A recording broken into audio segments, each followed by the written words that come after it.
চলে আসলাম ফাঁকিবাজি recipe share করার জন্য।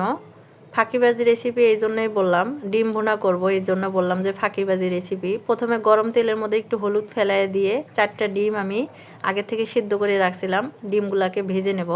অনেকে কিন্তু ডিমটা হলুদ দিয়ে মাখায়া তারপরে ভাজে। আমি মনে করি এইভাবে ডিমটা ভাজলে ডিমের কালারটা বেশি সুন্দর হয়।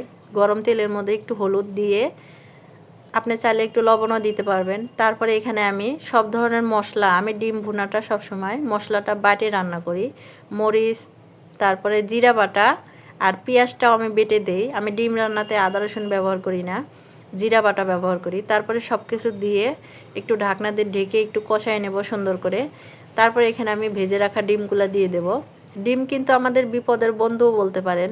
দেখা যায় যে কিছু করতে ইচ্ছা করতেছে না, একটা ডিম ভেজে খেয়ে নিলাম। সকালে রুটি বানাইলাম, একটা ডিম ভেজে খেয়ে নিলাম। তারপরে দেখা যায় অনেক সময় রান্না করতে ইচ্ছা করতেছে না, এই যে যেমন আমার এখন রান্না করতে ইচ্ছা করতেছে না রাতের আয়োজনে, তাই 4জন মানুষ 4টা ডিম ভুনা করে নিলাম আর খেয়ে নিলাম। খাওয়াটা কিন্তু মাশাল্লাহ খুব মজা হয়েছিল। মাঝে মাঝে কিন্তু এরকম ফাঁকিবাজি